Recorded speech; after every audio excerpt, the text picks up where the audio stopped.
عاوز أسألكوا سؤال، هل جربتوا قبل كده أنكم تظهروا الرحمة وتعاونكم مع الناس؟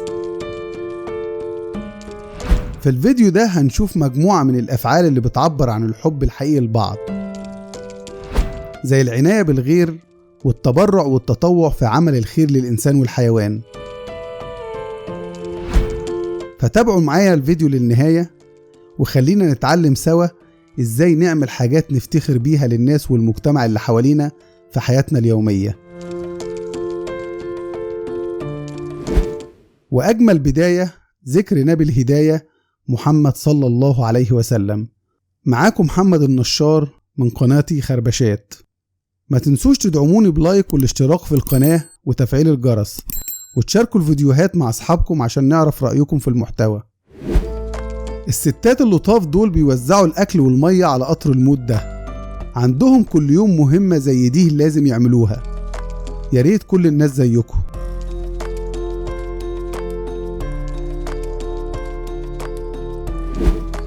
الشاب ده ادى ابنه درس في الإنسانية مش هينساه طول حياته، وهو مساعدة الغير.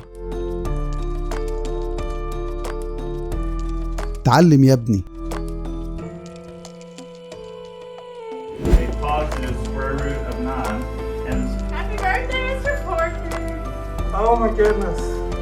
الطلبة ما كانوش متوقعين ان المدرس هيتأثر وهيكون فرحان كده.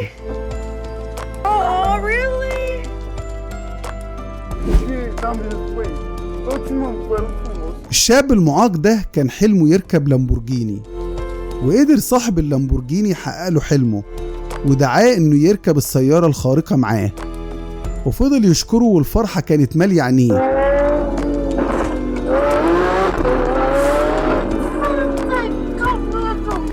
لحد ما صاحب العربية ما قدرش يمسك نفسه من البكا لأنه اتأثر بكلام الشاب المعاق.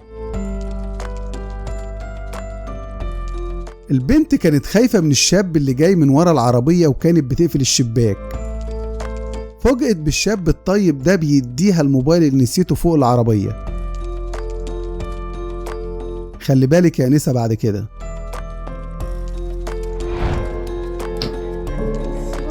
الأب ده على وشك إنه يكتشف إن اللي اتبرع له بالكلية كانت بنته. عرفت تربي يا والدي. السائح ده كان في باكستان وحب يطلع فلوس حق اللي اشتراه، وبسرعة رد الراجل اللي معاه عشان يقول له عيب، احنا ولاد بلد برضه.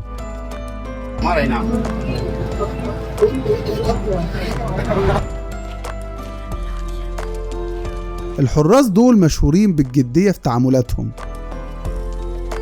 لكن قدام الحارس الصغير اللطيف ده كسروا القواعد وقدموا له التحية الملكية.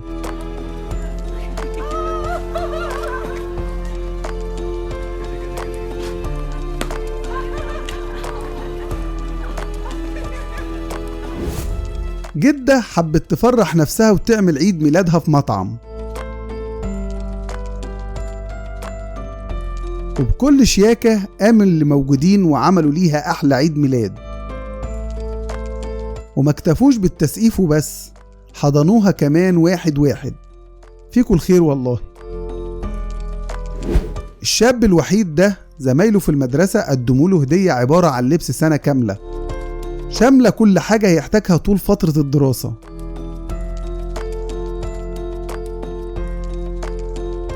وراح لهم في الملعب عشان يشكرهم. الناس للناس فعلا.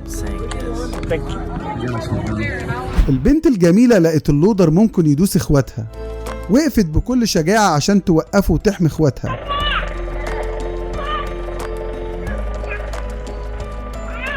هتبقى أم عظيمة اما تكبر.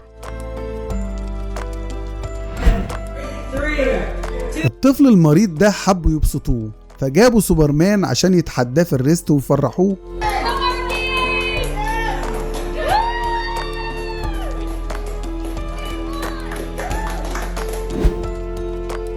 في الجو البرد ده مفيش أجمل من إنك ترجع القهوة السخنة لصاحبتها اللي نسيتها فوق العربية.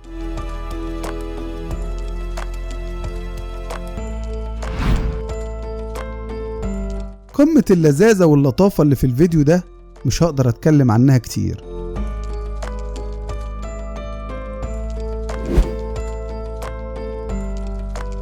مفيش أجمل من الجد يدخل على حفيده اللي لسه مولود ويلاقيه اتسمى على اسمه.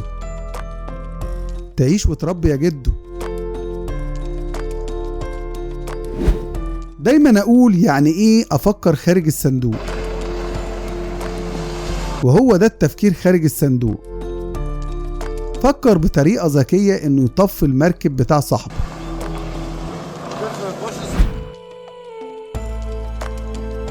بكل شجاعة وعدم تردد العامل جري بسرعة بره المحل وقدر يوقف العربية اللي صاحبتها نسيت تشد فرامل اليد. مش تخلي بالك يا مدام؟ بكل شجاعة وعطف في نفس الوقت قدر الشاب العماني يضحي بنفسه لمساعدة الغير وينقذ طفلين من الغرق ويخرجهم لبر الأمان، وأشاد به الناس والحكومة العمانية على شجاعته ونبله. عاش يا وحش. أكيد مش هنحتاج وقت كبير عشان ننقذ الغير من كوارث محتملة. برافو. بسرعة ورد فعل ممتاز قدر الشاب ينقذ الطفل اللي فرامل عجلته باظت، وكان حظه الحلو إنه في المكان والوقت المناسب.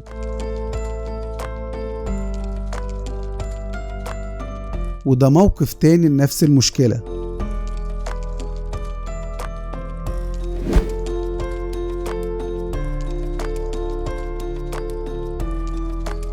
فعلا سواق اللوري ده بطل حقيقي.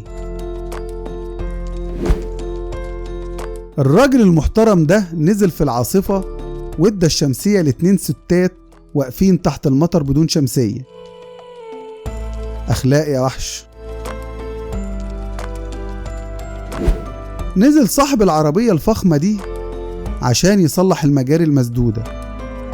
إنك غني بالمال ده شيء كويس، وإنك غني بقلبك ده الأفضل.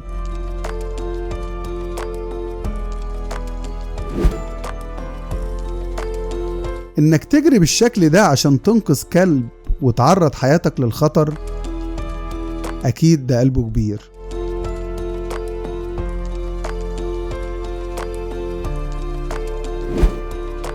الأطفال دول كانوا بيلعبوا سوا، وكان واحد منهم ما بيقدرش يمشي. أما قرروا يلعبوا في مكان تاني رجع واحد منهم عشان يشيل الطفل ويلعبوا سوا. الإنسانية بعينها.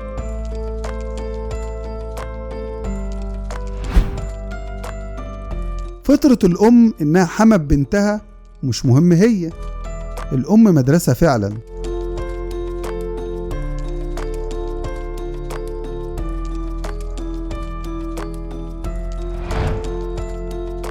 طبيب بيطري معدي لقى الكلب ده بيموت، عمل محاولات لحد ما الكلب فاق. الرحمة فعلا لازم تكون مع كل المخلوقات، وحتى الكلب بيحاول يشكره بطريقته.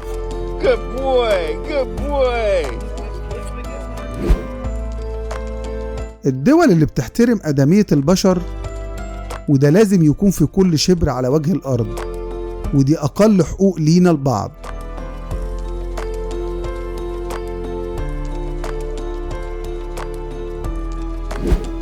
البنت دي أمها مختفية وبلغت البوليس بده، وجارتها عدت لقت الموقف الحزين، حبت تشارك البنت وتخفف عن حزنها. الجيران لبعضيها برضو.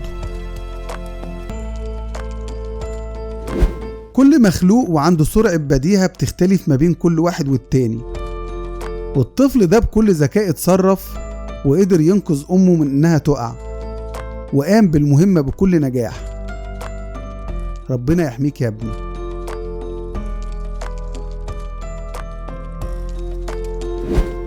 وبكده انتهى الفيديو. لو عجبكم ما تنسوش اللايك والاشتراك في القناة وتفعيل الجرس عشان يوصل لكم كل الفيديوهات اللي جاية. ولو عندكم اي اسئلة او ملاحظات اكتبوا لنا في التعليقات. شكرا على وقتكم، وان شاء الله نشوفكم في الفيديوهات اللي جاية.